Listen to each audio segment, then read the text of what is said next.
देश के 75वें स्वाधीनता दिवस के अवसर पर मैं आप सभी प्रदेशवासियों को हृदय से बधाई देता हूं। ये हम सबका सौभाग्य है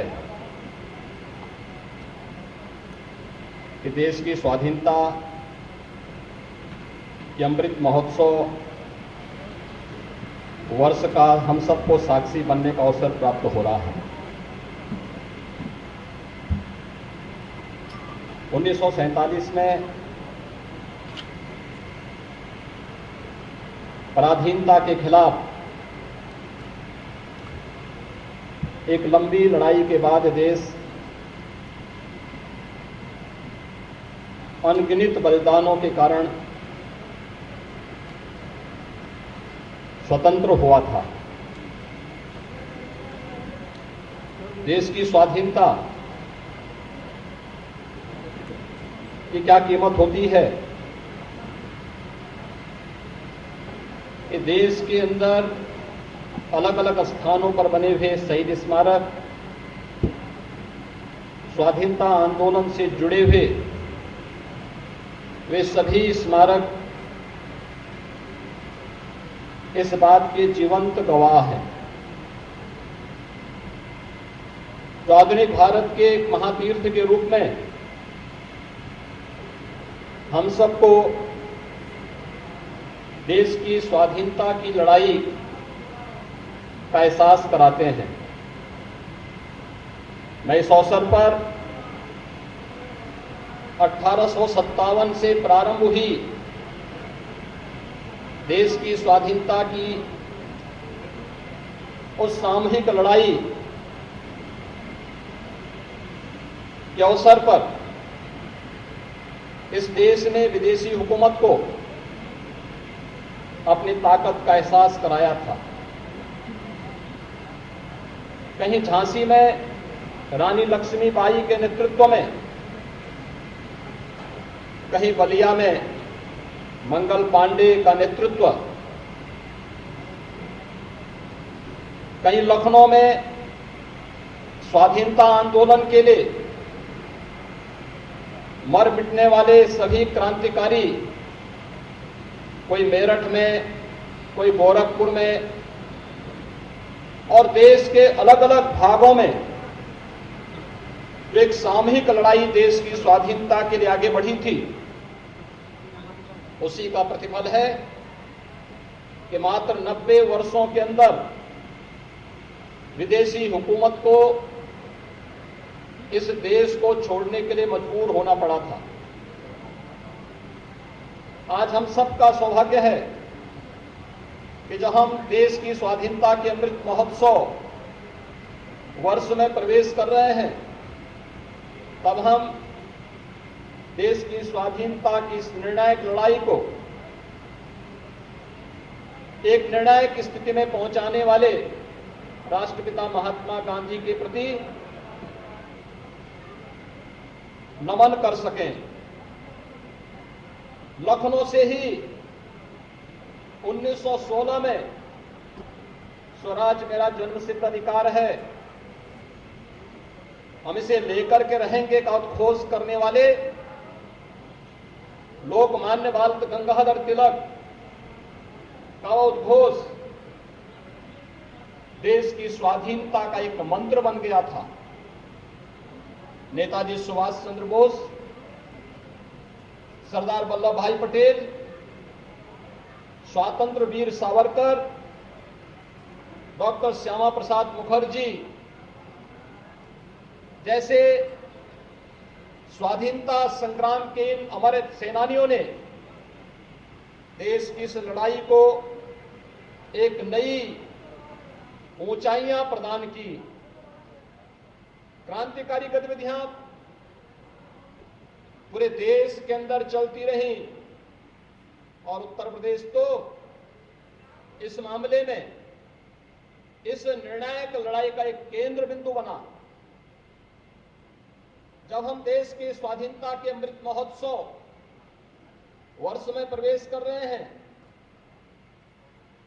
हमें ये नहीं विस्मृत करना चाहिए कि यह वर्ष चौरी चौरा के ऐतिहासिक घटना का शताब्दी वर्ष भी है। 1922 में गोरखपुर के चौरी चौरा में वहां के किसानों ने, वहां के नागरिकों ने विदेशी हुकूमत के खिलाफ एक निर्णायक लड़ाई को आगे बढ़ाया था। बलिया ने 1942 में ही अपने आप को स्वाधीन घोषित कर दिया था। मेरठ के अंदर क्रांतिकारियों ने देश की स्वाधीनता को आगे बढ़ाते हुए दिल्ली के अंदर कैसे हमें भारत के आन बान और शान के इस तिरंगे को पहनाना है, यह उद्घोष उस लड़ाई के दौरान कर दिया था। और काकोरी की घटना को कौन विस्मृत कर सकता है। इसी लखनऊ में पंडित राम प्रसाद बिस्मिल, ठाकुर रोशन सिंह, चंद्रशेखर आजाद, अस्फाउल्लाह खां, राजेंद्र प्रसाद लाहिड़ी जैसे क्रांतिकारियों ने विदेशी हुकूमत के खिलाफ जिस क्रांति का विरूप बचाया था, उसकी परिणति 15 अगस्त 1947 को देश की स्वाधीनता के रूप में हम सबको देखने को मिला। और आज हम सौभाग्यशाली हैं कि हम देश की स्वाधीनता के इस अमृत महोत्सव के अवसर पर देश के यशस्वी प्रधानमंत्री के नेतृत्व में एक नए भारत, एक श्रेष्ठ भारत की परिकल्पना को साकार होते हुए देख रहे हैं। मैं इस अवसर पर देश की स्वाधीनता के लिए उन सभी अमर सेनानियों को कोटि कोटि नमन करते हुए विनम्र श्रद्धांजलि अर्पित करता हूं। देश की स्वाधीनता के बाद देश के बाह्य और आंतरिक सुरक्षा को सुदृढ़ बनाए रखने, भारत के नागरिकों को एक सुरक्षित माहौल प्रदान करने वाले भारत के सभी वीर जवानों को, जिन्होंने देश के अंदर विभिन्न युद्धों में अपने आप को बलिदान किया, आंतरिक सुरक्षा की स्थिति को सुदृढ़ बनाए रखने के लिए जिन्होंने अपनी आहुति दी, उन सभी जवानों को भी मैं इस अवसर पर विनम्र श्रद्धांजलि अर्पित करता हूं। भाइयों बहनों, देश जब अपना अमृत महोत्सव का इस कार्यक्रम को आयोजित कर रहा है, तो देश की सबसे बड़ी आबादी के इस राज्य से इस देश की कुछ अपेक्षाएं होंगी। उन अपेक्षाओं पर खरा उतरना ही भारत के स्वाधीनता संग्राम सेनानियों, भारत के उन वीर जवानों जिन्होंने देश की स्वाधीनता के लिए, देश की सुरक्षा के लिए, इस देश के अंदर, प्रदेश के अंदर कानून व्यवस्था को बनाए रखने के लिए अपनी आहुति दी, अपना बलिदान दिया, उन सब के प्रति हमारी विनम्र श्रद्धांजलि यही होगी कि हम लोग अपने अपने क्षेत्र में अपने कर्तव्यों का पालन करें। यही हमारे लिए हमारा राष्ट्र धर्म भी है। हमारी आस्था व्यक्तिगत हो सकती है, हमारी अपनी पूजा पद्धति विशिष्ट हो सकती है, लेकिन जब हम राष्ट्र के परिप्रेक्ष्य में सोचते हैं तो हमारा कर्तव्य ही हमारा धर्म होता है। और अपने उस कर्तव्य का ईमानदारी पूर्वक निर्वहन, यही राष्ट्र धर्म, अगर प्रदेश का हर नागरिक पूरी ईमानदारी और प्रतिबद्धता के साथ इसका पालन करने लग जाए, तो भारत को प्रधानमंत्री मोदी जी ने जिस एक नए भारत की परिकल्पना को साकार करने के लिए भारत के प्रत्येक नागरिक से अपेक्षा की है, वह एक स्वच्छ भारत, एक स्वस्थ भारत, एक समृद्ध भारत, एक नया भारत और एक श्रेष्ठ भारत की इस परिकल्पना को साकार करने में कोई देर नहीं लगेगी। अमृत महोत्सव वर्ष ऐसे समय में हमारे सामने है जब वैश्विक महामारी कोरोना पूरी दुनिया को पस्त किए हुए है, लेकिन कोरोना महामारी के ही बीच से रास्ता निकाल करके जीवन और जीविका को बचाने के लिए जो एक नई प्रतिस्पर्धा प्रारंभ हुई है, हम सब उसके बीच से रास्ता बनाते हुए आगे बढ़ रहे हैं। हम देश के उन सभी वैज्ञानिकों का अभिनंदन करते हैं जिन्होंने पहली बार किसी एक बीमारी के खिलाफ मात्र 9 माह के अंदर प्रधानमंत्री मोदी जी के नेतृत्व में 2 वैक्सीन देकर के इस देश को एक सुरक्षा कवच भी प्रदान किया है। कोरोना के खिलाफ चल रही है लड़ाई, चाहे वह टेस्ट में हर एक क्षेत्र को आत्मनिर्भर बनाने का हो। उत्तर प्रदेश ने लड़ाई 0 से प्रारंभ की और आज हम प्रदेश के अंदर 4 लाख कोरोना टेस्ट प्रतिदिन करने की क्षमता हासिल कर चुके हैं। देश के अंदर सर्वाधिक टेस्ट करने वाला राज्य उत्तर प्रदेश है। लगभग 7 करोड़ टेस्ट अब तक हम लोग संपन्न करने जा रहे हैं। देश के अंदर कोरोना के उपचार के लिए प्रत्येक नागरिक को मुफ्त में उपचार की सुविधा उपलब्ध हो सके, इस लड़ाई को आगे बढ़ाने के लिए जो कार्यक्रम आगे बढ़े, उत्तर प्रदेश ने इसमें कुछ सफल मॉडल भी देश के सामने प्रस्तुत किए, जिसकी सर्वत्र प्रशंसा हुई। लेकिन इसके साथ ही देश के अंदर प्रत्येक नागरिक को कोरोना से सुरक्षा कवच प्रदान करने के लिए मुफ्त में वैक्सीन, सबको वैक्सीन के इस लक्ष्य को ध्यान में रखकर के जो कार्यक्रम चल रहा है, इसमें भी अब तक उत्तर प्रदेश सर्वाधिक वैक्सीन देने वाला राज्य है। लेकिन ये लड़ाई यहीं पे थमती नहीं। हमें जीवन और जीविका दोनों के बीच में संतुलन बनाए रखते हुए इस सदी की सबसे बड़ी महामारी के खिलाफ भी लड़ाई लड़नी है। लेकिन साथ ही साथ हमें प्रत्येक नागरिक के जीविका की भी रक्षा करनी है। मुझे बताते हुए प्रसन्नता है कि जब देश आजादी के 75 वर्ष पूरा करेगा, तब हम देश के सामने इस स्थिति में होंगे कि हमारे पूर्वजों ने न केवल देश की स्वाधीनता की लड़ाई में बढ़ चढ़ करके भाग लेकर के एक भारत श्रेष्ठ भारत की परिकल्पना को आज से 75 वर्ष पूर्व साकार करने के लिए अपनी आहुति दी थी, अपना बलिदान दिया था, बल्कि आज इस देश के यशस्वी नेतृत्व प्रधानमंत्री मोदी जी के नेतृत्व में भी हम लोग एक भारत, श्रेष्ठ भारत और समृद्ध भारत की इस परिकल्पना को साकार करने में अपना योगदान पूरी ईमानदारी और प्रतिबद्धता के साथ दे रहे हैं। उत्तर प्रदेश विगत 4 वर्ष के दौरान, जो उत्तर प्रदेश देश की छठी अर्थव्यवस्था के रूप में जाना जाता था, आज देश की दूसरी अर्थव्यवस्था के रूप में यह देश के सामने उभर करके सामने आ चुका है। यह उत्तर प्रदेश, इस उत्तर प्रदेश के बारे में कहा जाता था कि व्यवसाय की सुगमता उत्तर प्रदेश में नहीं, कानून व्यवस्था का बदहाल स्थिति, दंगों की एक श्रृंखला खड़ी होना, सौहार्द का चौपट होना, अराजकता जिसकी पहचान बन चुकी थी, और जिस प्रदेश में हम कहते थे कि आबादी के हिसाब से उत्तर प्रदेश सबसे बड़ा राज्य है, लेकिन आर्थिक प्रगति में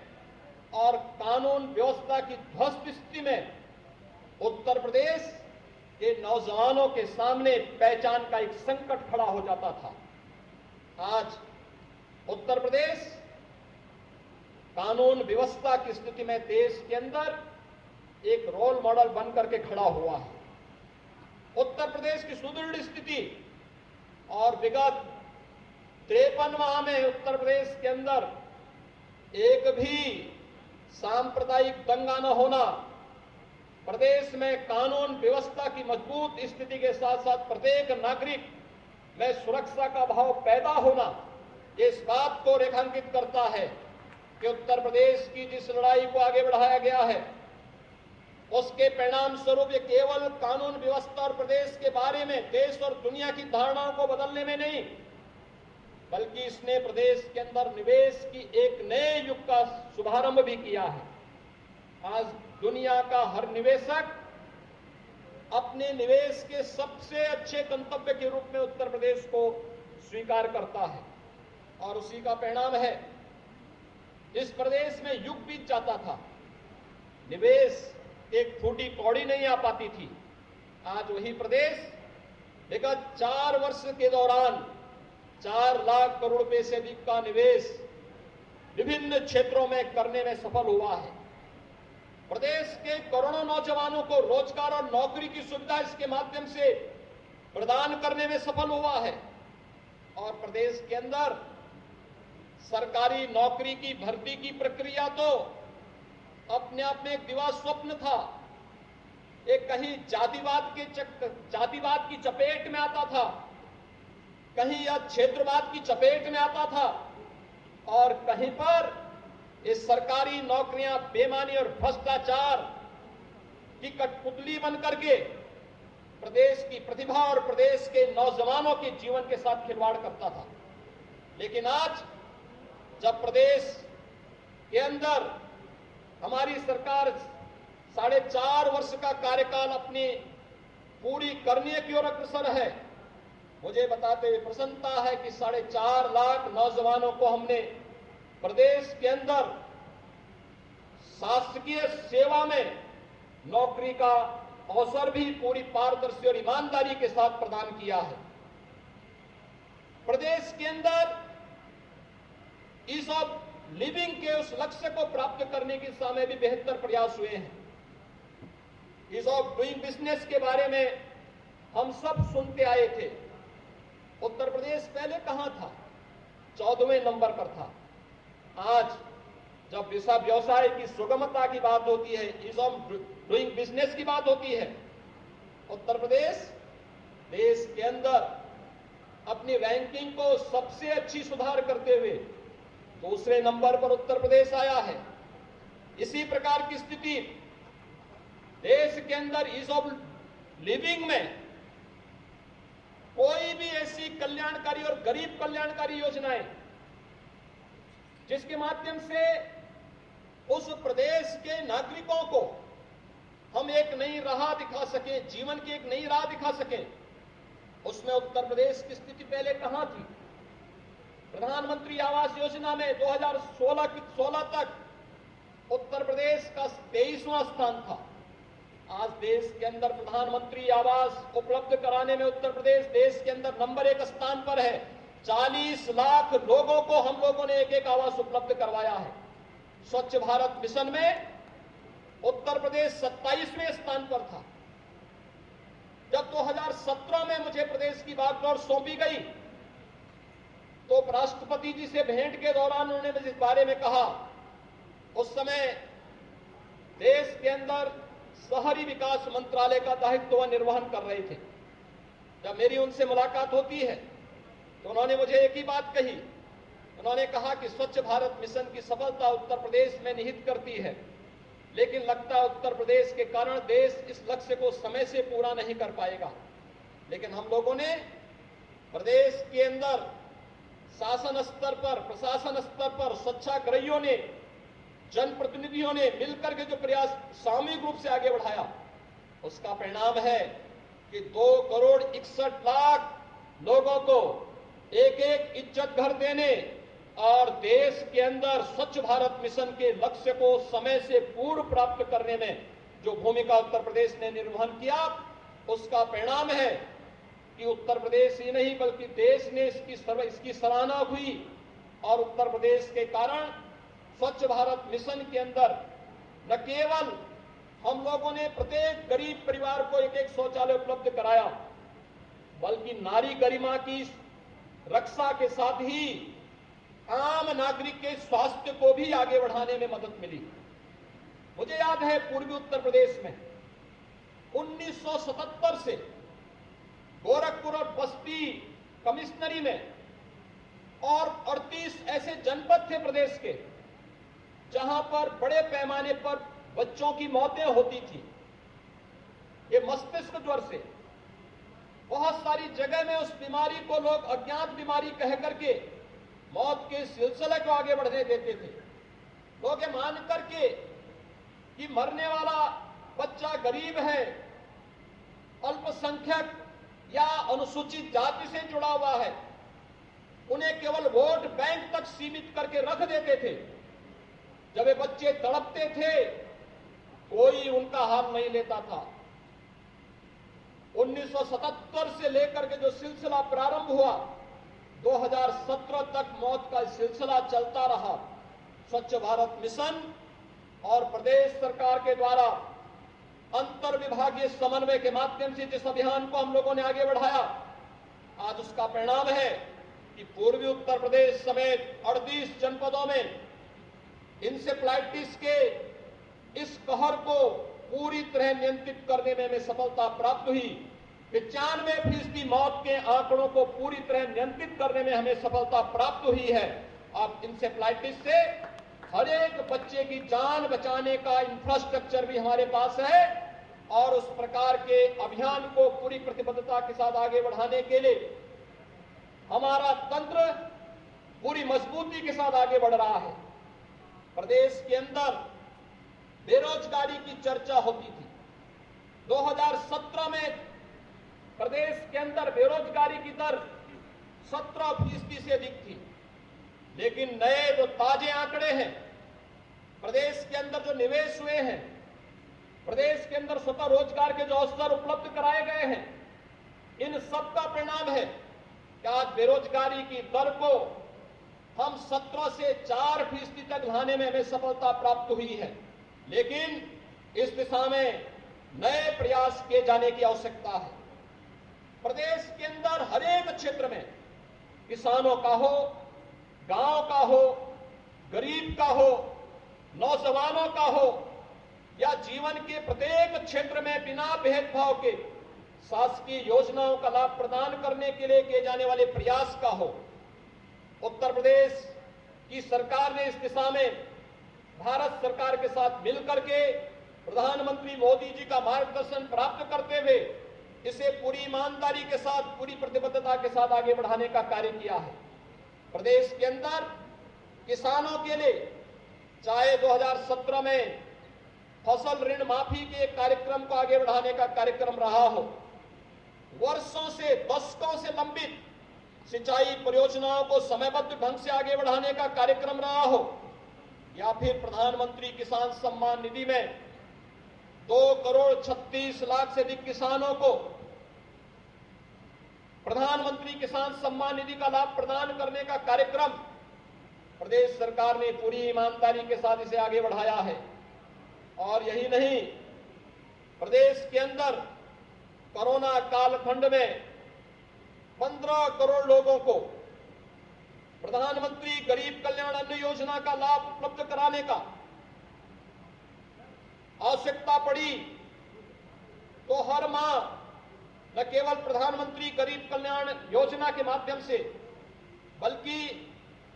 प्रदेश शासन ने भी अपने स्तर पर प्रवासी कामगारों के लिए, रजिस्टर्ड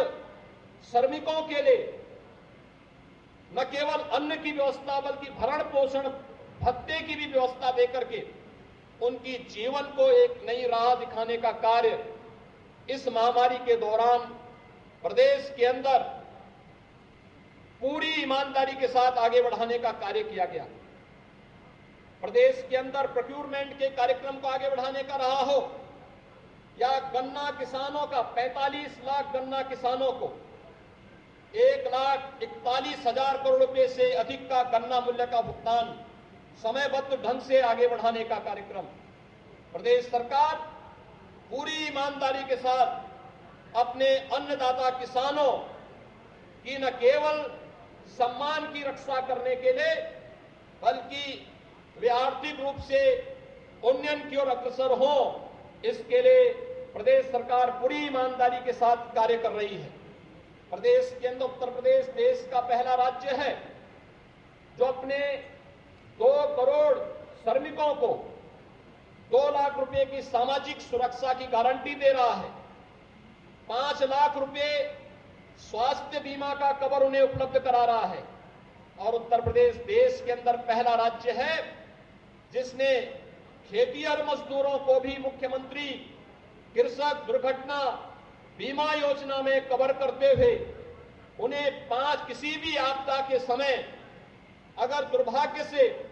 बटाईदार या खेतिहर मजदूर की मौत होती है, उनके परिवार के किसी जनहानि होती है, तो 5 लाख रुपए की सुरक्षा बीमा राज्य सरकार उन्हें उपलब्ध करवाने का कार्य प्रदेश के अंदर कर रही है। प्रदेश के अंदर गांवों के विकास के लिए अभी हाल ही में उत्तर प्रदेश के अंदर दुनिया का सबसे बड़ा चुनाव त्रिस्तरीय पंचायत चुनाव हम लोगों ने संपन्न किए हैं। 8,70,000 से अधिक जनप्रतिनिधि चुने गए। यह अपने आप में एक दुनिया का सबसे बड़ा चुनाव था, लेकिन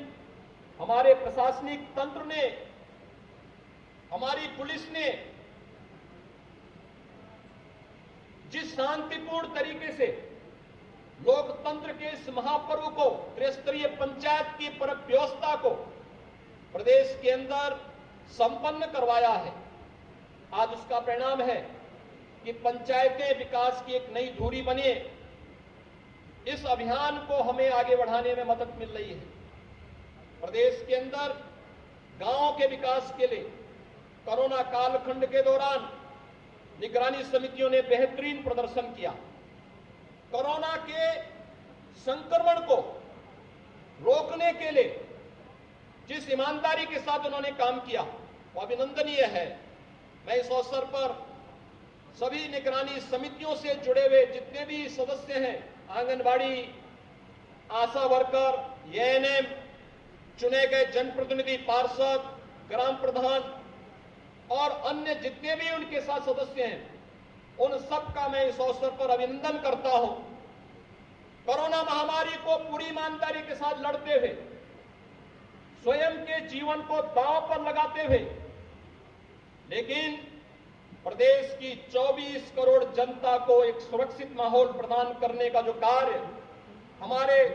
स्वास्थ्य कर्मियों ने प्रदेश के अंदर कोरोना वॉरियर्स ने किया। बहुत सारे लोगों ने अपने प्रियजनों को खोया, अपने स्वजनों को खोया। जिन्होंने अपने प्रियजनों और स्वजनों को खोया है, इस महामारी की चपेट में आए हैं, मैं उनके प्रति अपनी संवेदना व्यक्त करता हूं। अपने आप को दूसरों का जीवन बचाने के लिए बलिदान करने वाले जितने भी कोरोना वॉरियर्स हैं, हेल्थ वर्कर्स हैं, उनको मैं कोटि कोटि नमन करते हुए उन्हें इस अवसर पर विनम्र श्रद्धांजलि अर्पित करता हूं। कोरोना के खिलाफ देश की लड़ाई अभी हमें पूरी प्रतिबद्धता के साथ आगे बढ़ाना है। जो दुष्प्रचार इस संबंध में चल रहे हैं उसका भी मुंहतोड़ जवाब देना है, लेकिन कहीं भी लापरवाही न हो, यह हम सबको ध्यान में रखना होगा। और उसको ध्यान में रख करके अगर हम कार्य करेंगे तो स्वाभाविक रूप से जीवन और जीविका को बचाने के लिए जो एक नया द्वंद्व प्रारंभ हुआ है, इसमें हम अपने आप को और प्रत्येक नागरिक के जीवन को बचाने में सफलता प्राप्त होगी। प्रदेश ने इस दौरान महिला सुरक्षा और उनके सम्मान और स्वावलंबन के लिए भी विभिन्न प्रकार के कार्यक्रम प्रदेश के अंदर आयोजित हुए हैं। मुझे बताते हुए प्रसन्नता है कि 2017 में जब हम लोग आए थे, एंटी रोमियो स्क्वाड के माध्यम से ध्यान में रख करके अगर हम कार्य करेंगे तो स्वाभाविक रूप से जीवन और जीविका को बचाने के लिए जो एक एक नया द्वंद्व प्रारंभ हुआ है। इसमें हम अपने आप को और प्रत्येक नागरिक के जीवन को बचाने में सफलता प्राप्त होगी। प्रदेश ने इस दौरान महिला सुरक्षा और उनके सम्मान और स्वावलंबन के लिए भी विभिन्न प्रकार के कार्यक्रम प्रदेश के अंदर आयोजित हुए हैं। मुझे बताते हुए प्रसन्नता है कि 2017 में जब हम लोग आए थे, एंटी रोमियो स्क्वाड के माध्यम से बालिकाओं को एक सुरक्षित माहौल प्रदान करने का जो कार्यक्रम 2017 में प्रारंभ हुआ, आज वो मिशन शक्ति के रूप में नारी गरिमा, उनकी सुरक्षा, उनका सम्मान और उनके स्वावलंबन की दिशा में अग्रसर होते हुए कार्य कर रहा है। प्रत्येक थाने में एक एक महिला बूथ की स्थापना, प्रत्येक विद्यालय में महिलाओं के लिए अलग से टॉयलेट की व्यवस्था, प्रदेश के अंदर प्रत्येक ग्राम पंचायत में बैंकिंग कॉरेस्पॉन्डेंट सखी की नियुक्ति और प्रदेश के अंदर निराश्रित हुई उन सभी बहनों के लिए जिन्होंने अपने परिवार के अभिभावक को खोया है, उनको किसी योजना के साथ जोड़ते हुए उनके स्वावलंबन के लिए उठाए जाने वाले कदम हो या उन्हें पेंशन की एक राशि उनके उपलब्ध करवाने की कार्रवाई, कोरोना कालखंड में जिन बच्चों ने अपने अभिभावक को खोया है, मुख्यमंत्री बाल सेवा योजना उनके लिए लागू की जा चुकी है। प्रदेश के अंदर श्रमिकों के बच्चों के लिए अटल आवासीय विद्यालय के माध्यम से आधुनिक शिक्षा की व्यवस्था, ये उन सभी कार्यक्रमों को आगे बढ़ाने की श्रृंखला का एक हिस्सा है, जिसे हम पूरी ईमानदारी के साथ अपना दायित्व का निर्वहन मानते हुए प्रदेश के अंदर करना चाहते हैं। और यह कार्यक्रम पूरी एक एक महिला बूथ की स्थापना, प्रत्येक विद्यालय में महिलाओं के लिए अलग से टॉयलेट की व्यवस्था, प्रदेश के अंदर प्रत्येक ग्राम पंचायत में बैंकिंग कॉरेस्पॉन्डेंट सखी की नियुक्ति और प्रदेश के अंदर निराश्रित हुई उन सभी बहनों के लिए जिन्होंने अपने परिवार के अभिभावक को खोया है, उनको किसी योजना के साथ जोड़ते हुए उनके स्वावलंबन के लिए उठाए जाने वाले कदम हो या उन्हें पेंशन की एक राशि उनके उपलब्ध करवाने की कार्रवाई, कोरोना कालखंड में जिन बच्चों ने अपने अभिभावक को खोया है, मुख्यमंत्री बाल सेवा योजना उनके लिए लागू की जा चुकी है। प्रदेश के अंदर श्रमिकों के बच्चों के लिए अटल आवासीय विद्यालय के माध्यम से आधुनिक शिक्षा की व्यवस्था, ये उन सभी कार्यक्रमों को आगे बढ़ाने की श्रृंखला का एक हिस्सा है, जिसे हम पूरी ईमानदारी के साथ अपना दायित्व का निर्वहन मानते हुए प्रदेश के अंदर करना चाहते हैं। और यह कार्यक्रम पूरी प्रतिबद्धता के साथ आगे बढ़ रहे हैं। आज प्रदेश के अंदर इंफ्रास्ट्रक्चर के जो कार्यक्रम चल रहे हैं, चाहे वह इंटर स्टेट कनेक्टिविटी को मजबूत करने का हो, प्रदेश के अंदर एक्सप्रेस हाईवेज के माध्यम से औद्योगिक विकास का हो, या फिर देश के परंपरागत उद्यम को आगे बढ़ाने, प्रदेश के अंदर मेट्रो एयर कनेक्टिविटी को मजबूती प्रदान करने का हो, हर एक क्षेत्र में राज्य सरकार ने पूरी ईमानदारी के साथ कदम बढ़ाते हुए एक नए भारत का, एक नए उत्तर प्रदेश की ओर कदम बढ़ाते हुए उत्तर प्रदेश अब देश के बीमारू राज्यों से उभर करके एक विकास की ओर उन्मुख एक विकसित उत्तर प्रदेश के रूप में देश के सामने आ चुका है। और इस अवसर पर जब हम देश के स्वाधीनता दिवस के अमृत महोत्सव कार्यक्रम के साथ इस वर्ष में प्रवेश कर रहे हैं, हमारी देश के प्रति कुछ जवाबदेही है। जो कार्य अब तक किया है इसको ईमानदारी के साथ आगे बढ़ाना, और जो कार्य बाकी रह गए हैं उन्हें भी तेजी के साथ आगे बढ़ाने के लिए कार्य योजना बनाने के साथ साथ उसे लागू करने के लिए अभी से प्रयास प्रारंभ करना, और इस दिशा में होने वाले सभी प्रयासों के साथ शासन हर प्रकार का सहयोग करेगा। आज के इस अवसर पर प्रदेश के अंदर बेहतर कानून व्यवस्था की स्थिति बनाने के लिए मुझे बताते हुए प्रसन्नता है कि प्रदेश के अंदर 9 हमारे पुलिस अधिकारी और कर्मियों को पुलिस मेडल फॉर गैलेंट्री का प्राप्त हुआ है। प्रेसिडेंट पुलिस मेडल के रूप में 4 पुलिस अधिकारी और कर्मियों को सम्मानित किया गया है। पुलिस मेडल यानी पुलिस पदक के रूप में 73 हमारे अधिकारी और पुलिसकर्मी इसके लिए चयनित हुए हैं। मैं इन सबको हृदय से बधाई देता हूं, अपनी शुभकामनाएं देता हूं। आज मुख्यमंत्री उत्कृष्ट सेवा पुलिस पदक के लिए भी हमारे 5 पुलिस अधिकारी और पुलिसकर्मी चयनित हुए हैं। मैं इन सबको, जिनमें Shri Brajbhushan ADG police Varanasi, Shrimati Lakshmi Singh IG police Lucknow range, Shrimati Indu Siddharth deputy SP police Moradabad, Shri Champion Lal निरीक्षक एटीएस और श्री रितुल कुमार वर्मा आरक्षी एसटीएफ, इन सबका मुख्यमंत्री उत्कृष्ट सेवा पुलिस पदक के लिए चयनित होने पर हृदय से बधाई देता हूं। अब आप सबको स्वाधीनता दिवस की बधाई देते हुए अपनी शुभकामनाएं देता हूं कि अमृत महोत्सव वर्ष हम सबको एक नए उत्तर प्रदेश के रूप में देश को आगे बढ़ाने की एक नई शक्ति प्रदान करें। आप सबका जीवन मंगलमय हो, इस विश्वास के साथ हम सब देश की आजादी के लिए अपने प्राणों की आहुति देने वाले उन महान क्रांतिकारियों पंडित राम प्रसाद बिस्मिल, ठाकुर रोशन सिंह, चंद्रशेखर आजाद, सरदार भगत सिंह और अस्फाउल्लाह खां जैसे उन सभी महान क्रांतिकारियों के सपनों को साकार करने के लिए हम सब पूरी ईमानदारी के साथ कार्य कर सकें। इस विश्वास के साथ अमृत महोत्सव वर्ष पर आप सबका अभिनंदन करते हुए आपको बधाई देता हूं, शुभकामनाएं देता हूं। जय हिंद। नमस्कार, मैं हूं मानक गुप्ता। अगर आपको हमारा ये वीडियो पसंद आया हो तो इसे लाइक और शेयर जरूर करें और हां, हमें सब्सक्राइब और फॉलो करना ना भूलें ताकि आप देश और दुनिया की कोई खबर मिस ना करें। तो जुड़े रहिए हमारे साथ और देखते रहिए न्यूज़ 24।